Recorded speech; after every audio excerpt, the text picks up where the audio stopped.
full of liquor, then we dive in it. Pull him to the side, let me slide in it. Alrighty, we start with SmackDown from April 24th. John Cena opens the show, but was interrupted by Randy Orton. They have a back and forth. Cena thought he was going to get his lick back for Monday, but that didn't happen, and he got RKO'd. First match was Los Garza versus Fraxium, which was Nathan Frazier and Axiom, the tag team from the NXT, who won the match.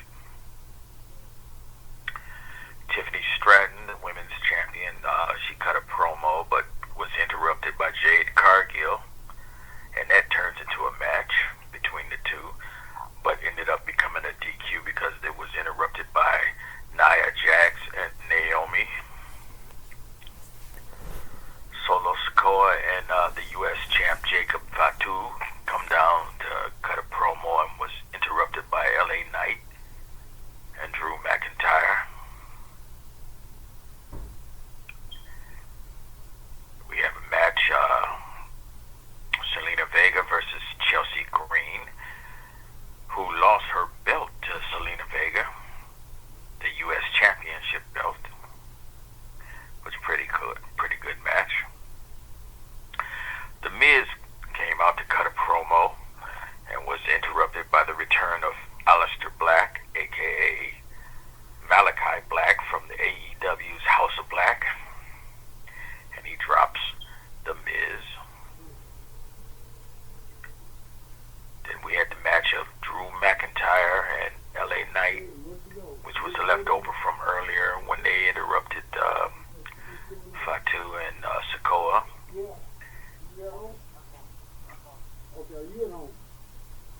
It was for the number one contendership for the U.S. title, which still ended up becoming a DQ because of the interruption of Damian Priest.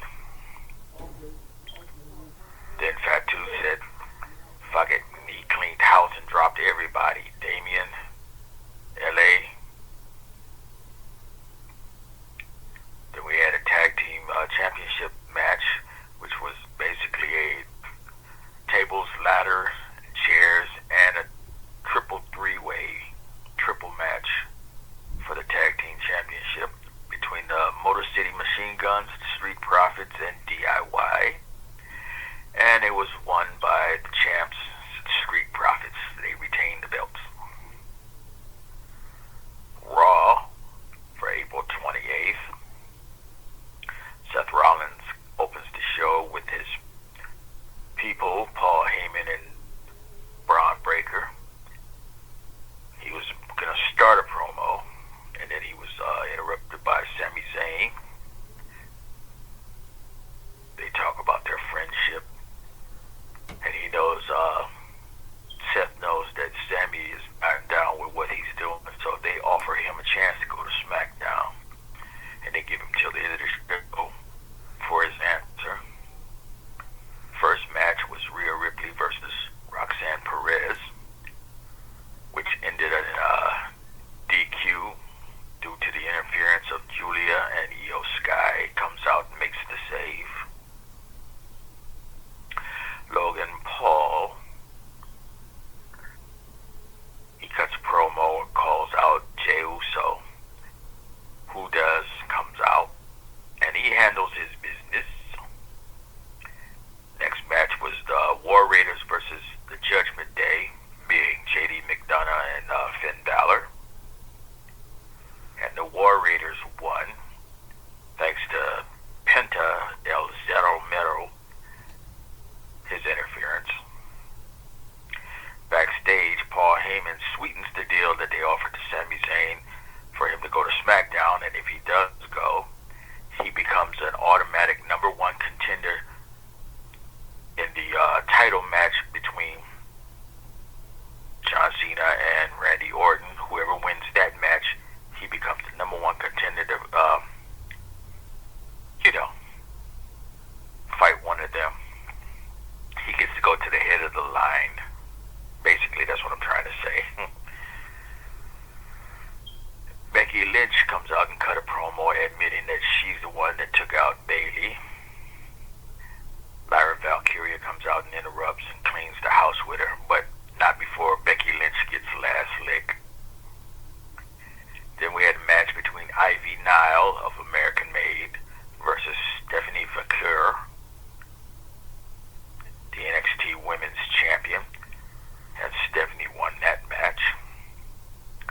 Then we had the conclusion of Seth and Sammy at the end of the night. Sammy turns down the offer and ends up having to have a match with Braun Breaker, who wins. And then Sammy gets his head curb stomped from Seth to close the show. Okay, who's your wrestler of the week? I got two actually.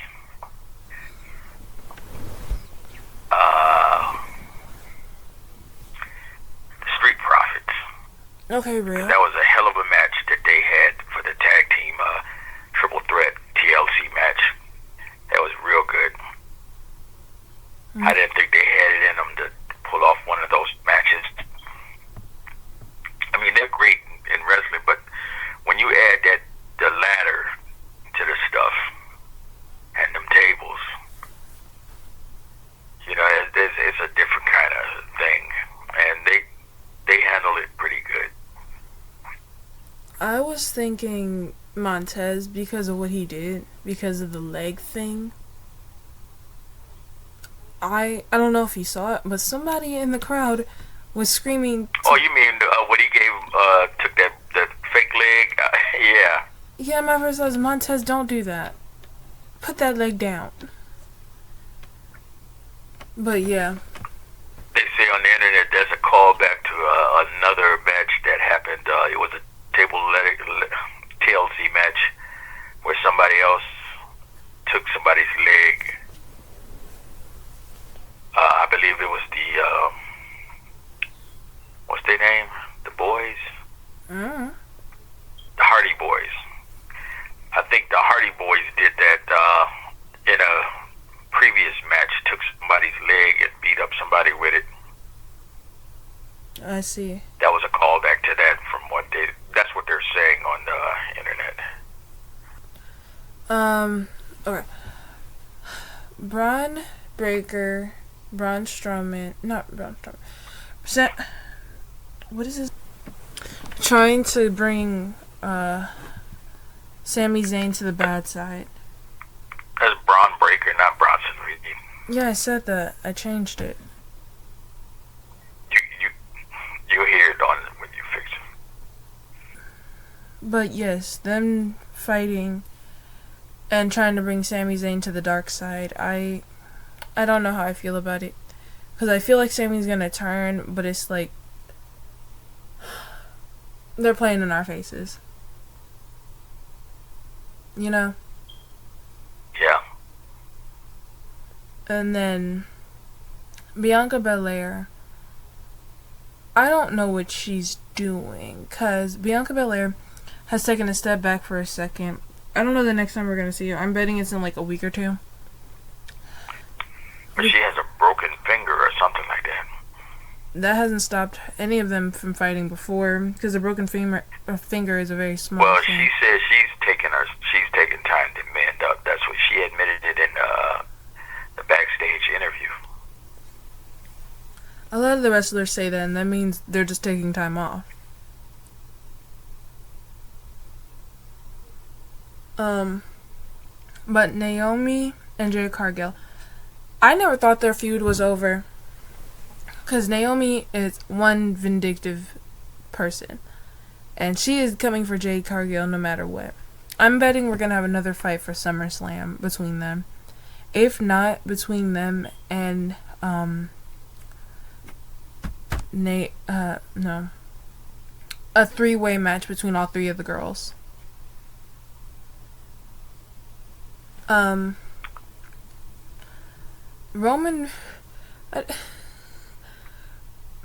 I don't know how to feel, because Roman has stepped back, because I think the last time we saw him was last Monday. but I'm thinking we're gonna see him soon because one, they're trying to take over. They're trying to grab more people and trying to take more family members from Roman, and I don't think he's gonna let that slide. But what is this? Karrigan Kross. Karrigan Kross is planning something in the background that we don't see. I don't know if you saw between Io talking to her old tag team partner, and her tag team partner, her face dropped. I forget what her name is. And Karrigan Kross was just in the corner, staring after her face dropped. But also, Karrigan Kross has predicted everything that has happened in the past year and a bit, like a year and a half. He said this years ago that all of this stuff was going to happen, and nobody listened to him. And the fact that it's all happening is just like a prophecy coming to fruition.